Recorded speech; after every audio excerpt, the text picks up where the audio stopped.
Salut, ici Patrick Bordeaux de l'Orange du Colorado. Vous écoutez Cool FM 103.5. Le premier invité dans Sport en vrac, vous l'avez déjà entendu ici sur nos ondes, eh bien c'est le numéro 58 de l'Avalanche du Colorado, Patrick Bordelot. Salut Patrick, comment ça va? Ça va bien toi? Oui, ça va bien. Patrick, quand on s'était parlé, tu faisais tes débuts dans la Ligue nationale de hockey. Tu me disais, j'espère marquer au moins mon premier but, être capable d'avoir un temps de glace raisonnable, de jouer presque tous les matchs et surtout d'avoir quelques combats à ta fiche.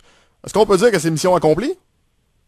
Ouais, mission accomplie, 5 points, 6 batailles, joué tous les matchs sauf 2. Ça, c'était ma faute de toute façon. Donc, le temps de glace, j'ai commencé avec des 4-5 minutes par match. J'ai terminé l'année avec 10, 11, 12. C'est des bonnes nouvelles. Oui, puis en plus, Joe Sacco t'a fait confiance. L'entraîneur, malheureusement, il est plus là. Mais Joe Sacco disait vers la fin de la saison, je peux envoyer Patrick Bordelot dans toutes les situations. Je sais qu'il me fera pas mal. Il est intelligent sur la patinoire. Il sait quand c'est le temps de lâcher les gants. Exactement, c'était ses propos. Puis on en avait déjà parlé ensemble quand j'avais fait l'équipe, il m'avait dit que je n'étais pas juste là pour jeter les gants. Puis j'étais un joueur intelligent. Puis j'avais des bons skills offensifs, défensifs aussi. Puis c'est ce qu'il m'a dit, puis ça a super bien été tout le reste de l'année, là. Parle-moi donc de ton premier but dans la Ligue nationale de hockey. Moi, quand je l'ai vu, j'ai eu un petit sentiment de fierté pour toi. J'étais tellement content de voir un gars qui... Tu ne seras pas de cachette, tu n'es pas obligé de toucher la rondelle, là, mais quand la puck en passe, tu touches. Ouais, ben tu t'arranges pour y toucher, tu te dis, si je peux marquer mon premier but le plus tôt possible pour faire taire peut-être les personnes qui pensent que je peux pas jouer au hockey, ça va faire du bien. Oui, exactement. C'est sûr que c'était un bon soulagement là, quand j'ai scoré mon premier, mais je dirais que le premier, tu sais, c'était un petit tip, puis c'était différent. Le deuxième but, j'étais aussi content que le premier, là. Ben c'est sûr, regarde, c'est tout le temps plaisant pour un joueur comme toi de marquer. T'as montré que t'étais capable de jouer au hockey. T'as été apprécié du côté du Colorado. Je regardais à un moment donné des commentaires. T'es un des joueurs qui a été le plus apprécié cette année. Peut-être même la révélation, je peux me permettre l'expression, dans le bottom six. Là, maintenant, la saison est terminée. Tu te disais, ben, regarde, c'est quasiment une mission accomplie. C'est quasiment une année de rêve à la limite. Oui, c'est ça. On peut dire ça. C'est une année de rêve.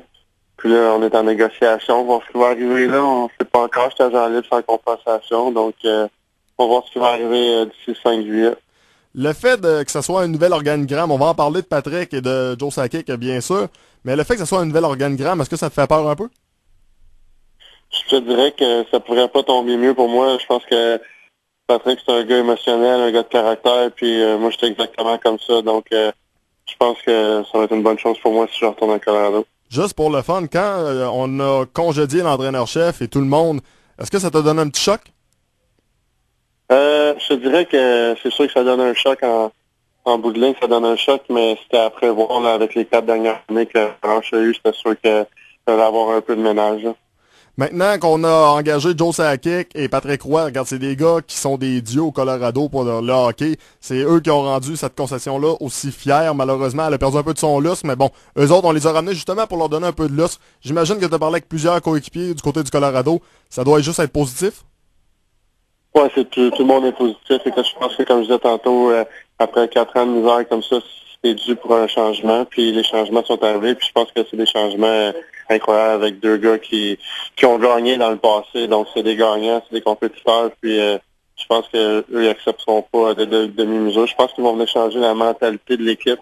On avait un peu dans les dernières années là, peur de perdre au lieu de jouer pour gagner.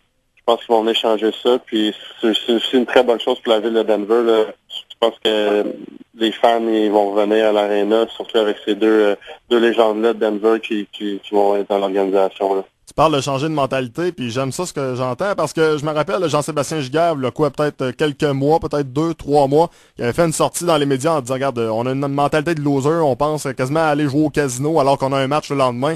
Un peu cette atmosphère-là, puis c'est pas bon pour personne, cette atmosphère-là. Non, exactement. C'est une mentalité. Écoute, quand Jiggy a fait ces commentaires-là, il pointait pas personne, il pointait pas aucun joueur particulier, sauf qu'il a fait ce commentaire-là pour fouetter les gars, puis tu sais, faire rendre compte aux gars, tu sais, Jiggy c'est un gagnant aussi, il a gagné la Coupe Stanley, il a gagné le Conn Smythe. Il fallait fouetter les gars, puis je pense qu'après, justement, après le commentaire, ça a été un petit peu mieux sur notre côté. Mais je te dirais que c'est ça, c'est la mentalité. C'est une grande partie du hockey, c'est le mental. Puis si on est capable de changer la mentalité à Colorado, je pense que ça va être une bonne chose.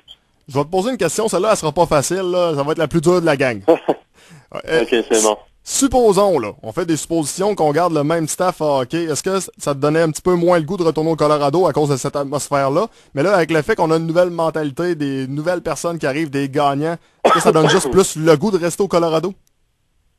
Ben, comme pour être très honnête, c'est sûr que c'était vraiment une année médiocre là, sur le côté de gagner des games, puis de l'atmosphère dans la chambre, mais on a tellement un bon groupe de gars, puis l'organisation m'a donné ma première chance. J'avais le goût d'y retourner même avant les changements. Mais je te dirais là, qu'avec Joe Sakic et Patrick Roy, c'est sûr que je suis encore plus enclin à retourner là-bas, ça c'est sûr. Donc, j'imagine que dans le meilleur des mondes, tu veux pas tester le marché des joueurs autonomes.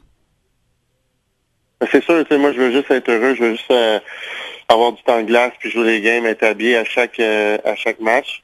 Fait que ça, c'est ce qui est arrivé avec moi au Colorado l'année passée, puis c'est tout ce que je veux. Je veux dire, tu sais, on parle souvent de l'argent, c'est pas ce qui est important. Moi, je veux juste être heureux, puis jouer chaque match, puis pas être dans les estrades. Donc, je vais aller à la place que cette équipe-là va me permettre que je serai pas anti-scratch. Je suis un partisan du Canadien, il y en a plusieurs qui nous écoutent. Je suis obligé de la poser, cette question-là, j'ai pas le choix, sinon je perds ma job ou à peu près. Je m'en doutais. Est-ce que Patrick Bordelot serait intéressé à jouer pour le Canadien? Comme j'expliquais à la télé hier, pour l'instant, le focus, c'est sur l'Avalanche. Le 5 juillet, j'appartiens encore à l'Avalanche, puis le focus, c'est de m'entendre avec eux. Mais si on n'arrive pas à s'entendre au 5 juillet, je vais être ouvert à toutes les équipes. Puis Montréal, c'est sûr, c'est un rêve d'enfant de jouer à Montréal. Puis s'ils me font, c'est sûr que c'est Montréal, si je vais sur le marché des agents libres, c'est un rêve d'enfant, puis ils vont être en tête de liste si ils me font un offre qui a du bon sens, là. Ben, chose certaine, moi, Patrick Bordelot, je vais te souhaiter le meilleur, mais le meilleur des choses qui peuvent t'arriver. Et continue ton bon travail dans la Ligue nationale. C'est sûr qu'on aimerait ça te voir avec le Canadien, mais je te souhaite avant tout d'être heureux. Merci, Gabriel. Un gros merci, puis passe une excellente saison morte. Là, j'imagine que l'entraînement doit être à veille de recommencer. Ah, c'est déjà commencé, c'est un peu rough. C'est un peu rough, mais t'en fais pas. C'est les premières semaines les plus dures à ce qui paraît. Exactement. Salut Patrick, bye bye. Salut, bonne journée. Donc voilà, c'était Patrick Bordelot qui pourrait tomber à Jean libre, mais on va lui souhaiter quand même de rester avec l'Avalanche. Il semble heureux là-bas.